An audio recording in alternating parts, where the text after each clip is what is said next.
Hello everyone, welcome back to my channel Shweta Rajput versatile. तो भक्तों, आज मैं आपको कजरी तीज की व्रत कथा सुनाने जा रही हूँ, तो कृपया करके ये कथा ध्यान पूर्वक सुनिएगा। भादो महीने में कृष्ण पक्ष की तृतीया तिथि को कजरी तीज का पर्व मनाया जाता है। इस दिन सुहागिन महिलाएं अपने अखंड सौभाग्य और पति की लंबी आयु के लिए व्रत रखती हैं। साथ ही 16 श्रृंगार कर गौरी शंकर की पूजा करती हैं। कजरी तीज का व्रत करवा चौथ की भांति निर्जला व्रत के साथ रखा जाता है और शाम को चंद्रमा को अर्घ्य देने के बाद व्रत खोला जाता है। कजरी तीज को कजली तीज, बड़ी तीज, बूढ़ी तीज या सतूरी तीज के नाम से भी जाना जाता है। ये पर्व उत्तर भारत के राज्यों में धूमधाम से मनाया जाता है। कजरी तीज व्रत के दिन जौ, चने, चावल और गेहूं के सत्तू बनाए जाते हैं और उसमें घी और मेवा मिलाकर कई प्रकार के भोजन बनाते हैं। इसके बाद चंद्रमा की पूजा करके उपवास खोलते हैं। तीज उत्सव 3 प्रकार से मनाया जाता है।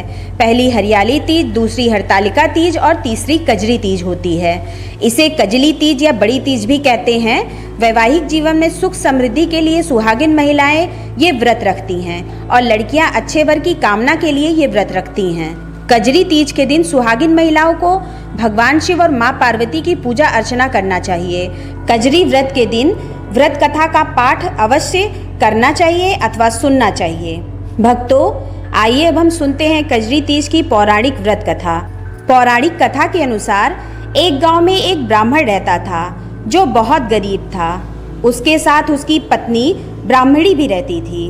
ब्राह्मण की पत्नी ने भाद्रपद महीने की कजली तीज का व्रत किया।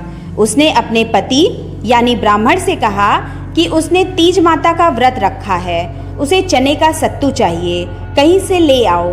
ब्राह्मण ने ब्राह्मणी को बोला कि वो सत्तू कहाँ से लाएगा।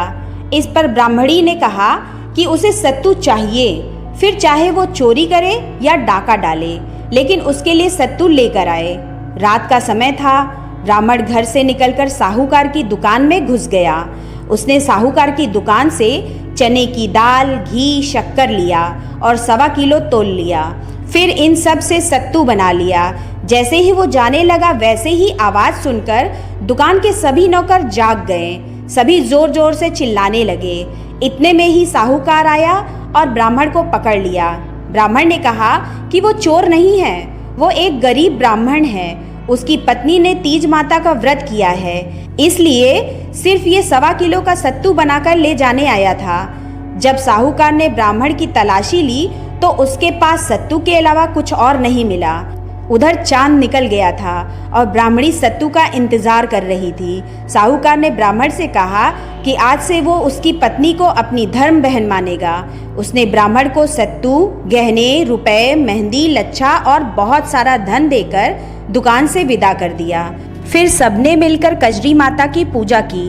कहते हैं जिस तरह उस ब्राह्मण के दिन फिरे, उसी तरह कजरी माता की कृपा से सभी के अच्छे दिन आए और सभी सौभाग्यशाली बने। जय कजरी माता की। हर हर महादेव। जय माता पार्वती की। भक्तों, आपको कथा अगर अच्छी लगी हो तो मेरे चैनल को सब्सक्राइब कर ले और बेल आइकन प्रेस करना बिल्कुल ना भूले, जिससे मेरे आगे आने वाले लेटेस्ट वीडियो की नोटिफिकेशन आपको तत्काल मिल सके। मेरे इस वीडियो को लाइक एंड कॉमेंट्स भी जरूर करें। मेरे इस वीडियो को अपने फेसबुक, व्हाट्सएप, इंस्टाग्राम पर शेयर करना बिल्कुल ना भूले। तो मैं अपना वीडियो यहीं समाप्त करती हूँ। मिलते हैं अगले वीडियो में या अगले ब्लॉगिंग में। आप लोग अपना ख्याल रखें। हर हर महादेव। जय माता पार्वती की।